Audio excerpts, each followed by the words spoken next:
Hello दोस्तों, welcome to today's video. हम कल जो भी डिस्कशन किए थे, कल मेसोलिथिक पीरियड में हम हमारा क्लास को वाइंड अप कर दिए थे, क्योंकि अलग अलग दिन पढ़कर छोटा छोटा चीज़ को याद रखना बहुत ही अच्छा है। एक दिन में सब चीज़ याद रख लेंगे, ये सही नहीं है ना। इसलिए हम छोटा छोटा पार्ट करके वीडियो दे दें, ठीक है। तो अब आज हम शुरू करेंगे नियोलिथिक पीरियड से। नियोलिथिक पीरियड का लाइफ टाइम था 8000 BC to 4000 BC। Nearly 4000 BC उनका नियरली 4000 ईयर्स उनका लाइफ टाइम था, यानी कि 8000 BC से 4000 बिफोर क्रिस्ट उनका लाइफ टाइम था, ठीक है। नियोलिथिक पीरियड में क्या क्या इन्वेंट हुआ था, मेन पॉइंट क्या है, मैं आपको वो बात आज अब बताने वाला हूँ, ठीक है। नियोलिथिक पीरियड में हमारा एग्रीकल्चर स्टार्ट हुआ था। एग्रीकल्चर जो खेतीबाड़ी कहते हैं, वो नियोलिथिक पीरियड में हमारा खेतीबाड़ी शुरू हुआ था। उसके बाद व्हील डिस्कवर हुआ था हमारा नियोलिथिक पीरियड में। हम जो व्हील है वो नियोलिथिक पीरियड में ही डिस्कवर हुआ था। जो पत्थर स्टोन है, स्टोन को काट कर वो तब व्हील बना रहे थे, ठीक है। उसके बाद एक गांव है, मतलब सबसे पुराना गांव है, जो कि नियोलिथिक पीरियड में सबसे पुराना गांव था, एक ईयरली विलेज था। उसका नाम है इनान गांव। एक पुराना गांव है, सबसे पुराना गांव है। आप इस गांव को नोट कर प्लीज़, आप इस गांव को नोट कर लीजिए, क्योंकि कहीं कहीं पे भी क्वेश्चन आ सकता है कि सबसे पुराना गांव कौन सा है, तब आप बता सकते हैं कि इनान गांव एक ईयरली विलेज है, जो कि नियोलिथिक पीरियड में पाया गया था। उसके बाद हम जानेंगे कुछ इम्पोर्टेंट नियोलिथिक साइट्स, जो जो इम्पोर्टेंट नियोलिथिक साइट्स है, हम उनके बारे में अभी जानेंगे। इम्पोर्टेंट नियोलिथिक साइट पहला आता है बुर्जा होम, जो कि हमारे कश्मीर में है। सेकेंड में आता है गुपक्रल, वो भी कश्मीर में ही आता है। उसके बाद मेहरगढ़, जो कि अभी हमारे इंडिया में नहीं, अभी हमारा पाकिस्तान में ही मेहरगढ़। उसके बाद आता है चिरन, जो कि हमारे इंडिया के बिहार में है। उसके बाद दाऊजली हेडिंग है, जो कि त्रिपुरा यानी कि आसाम स्टेट में है। उसके बाद हमारा आता है कुलडीवा, जो कि यूपी यानी कि उत्तर प्रदेश में आता है। उसके बाद आता है मोहागरा, जो कि वो भी यूपी से यानी कि उत्तर प्रदेश से ही आता है। उसके बाद हमारा आंध्र प्रदेश से आता है हेल्लोर, HALLUR हेल्लोर, जो कि हमारा आंध्र प्रदेश से आता है। उसके बाद हमारा आंध्र प्रदेश से आता है प्रियमपल्ली। उसके ये सब छोड़कर भी कुछ छोटे छोटे ये आते हैं, यानी कि एक हो गया मास्की, उसके बाद हो गया कोडाईकल, उसके बाद है संगना कलर, उसके बाद आ गया संगना कलर, उसके बाद है उत्तानूर, उसके बाद आया तकाला कोटा, जो कि हमारा इम्पोर्टेंट न्यूलिथिक साइट्स से, ठीक है। आप ये सब नोट कर लीजिए, कहीं गवर्नमेंट जॉब्स एग्जाम में या आपकी कॉलेज एग्जाम्स में भी ये सब आ सकता है, जो कि हिस्ट्री ऑनर्स, हिस्ट्री एक टॉपिक लेकर जो भी पढ़ रहे उनके एग्जाम्स में भी आ सकता है, और जनरल नॉलेज के लिए भी ये सब आपको बहुत ही हेल्पफुल होगा, ठीक है। उसके बाद हम जाने मेगालिथिक साइड, ये जो था पहले था उसको हम नियोलिथिक मेगालिथिक साइड से उनको जानेंगे। एक रहा ब्रह्मगिरी, दूसरे बात था आदिचलम।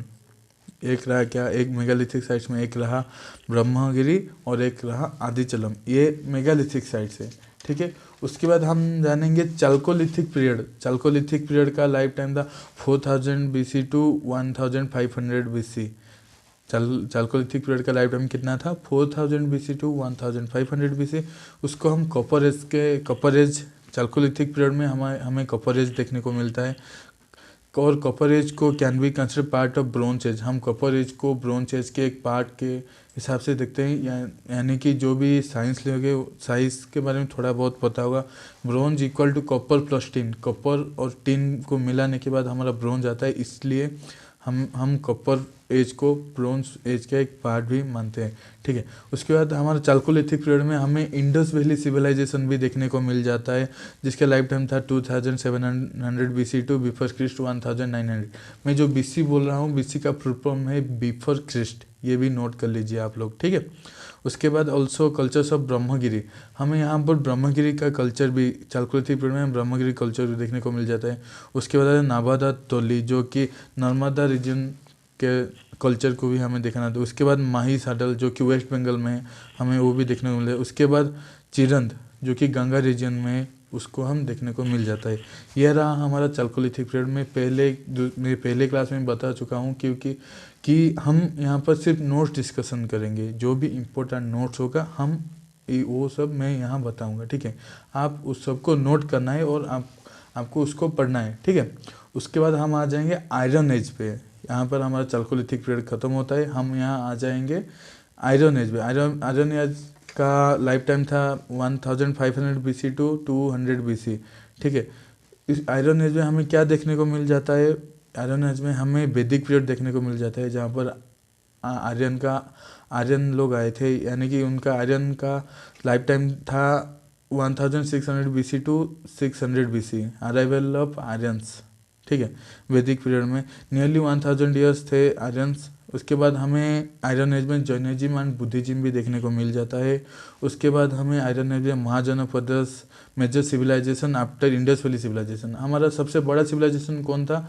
Indus valley civilisation. उसके बाद हमारा आयरन एज में हम महाजनपदस को हम मेजर सिविलाइजेशन के हिसाब से मानते हैं। ठीक है, जो कि हमारे गंगा रिवर के बैंक ऑफ गंगा रिवर, मतलब गंगा रिवर के तट में हुआ था। ठीक है, उसके बाद हम मगध एम्पायर को देखते हैं, जो कि उनके जो राजा थे उनका नाम है बिंबिसार, जो कि हिरण्यक कुल से बिलोंग करते थे। समझना, मगध एम्पायर हमें देखने को मिलता है, जो कि उनका राजा थे बिंबिसार, जो कि हिरण्यक कुल से बिलोंग्स करते थे। उसके बाद शिशुंग डायनास्टी थे, जो कि शिशुंग डायनास्टी था जिनका किंग थे कालोसोको, जो कि काकोवर्णन के हिसाब से भी जाना जाते हैं। ठीक है, उसके बाद आ गया नंद एम्पायर, जो कि महापद्मानंद थे उनका राजा, तापरे धनानंद भी उनका राजा थे, जो कि नंद एम्पायर के किंग्स थे। यहाँ पे नंद एम्पायर आ गया, जो जिनका महापद्मानंद थे उनका किंग। उसके बाद धनानंद भी उनके किंग थे। उसके बाद हमारा गया Persian Greek, Alexander 327 BC। Iron age में हमारा पर्शियन ग्रीक आए थे, जो कि अलेक्जेंडर थे, और वो 327 BC में आए थे। ठीक है, उसके बाद हमारा आ गया मौर्यन एम्पायर, जिसका लाइफ टाइम था 321 BC से 185 BC, यानी कि बिफोर क्रिस्ट। इम्पोर्टेंट रूलर्स, हम मौर्यन एम्पायर के सिर्फ इम्पोर्टेंट रूलर्स के बारे में जानना चाहते हैं, क्योंकि मौर्यन एम्पायर में और कुछ इम्पोर्टेंस है, बट हमें अभी कुछ इम्पोर्टेंट नहीं चाहिए। इसके बाद हम मौर्यन एम्पायर के बारे में डिस्कशन करेंगे, बट हम अभी इसलिए हम NCERT के लिए जो पढ़ रहे हैं, इसलिए हम सिर्फ इम्पोर्टेंट रूलर्स के नाम ही जानेंगे। ठीक है, इम्पोर्टेंट रूलर्स यानी कि चंद्रगुप्त मौर्य एक इम्पोर्टेंट रूलर थे। मौर्यन एम्पायर के चंद्रगुप्त मौर्य एक इम्पोर्टेंट रूलर थे। उसके बाद आगे हमारे बिंदुसार, वो भी मौर्यन एम्पायर के इम्पोर्टेंट रूलर थे। उसके बाद आगे अशोको भी मौर्यन एम्पायर के एक इम्पोर्टेंट रूलर थे।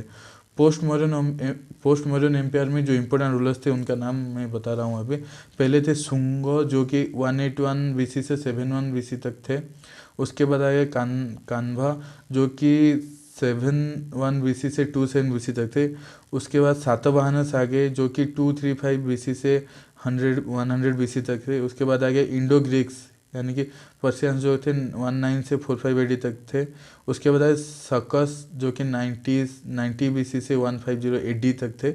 उसके बाद आगे कुषाण, जो कि 78 AD से थे। ठीक है, उसके बाद हमारे साउथ इंडियन किंगडम से कुछ, जो कि हम उनका नाम जानेंगे।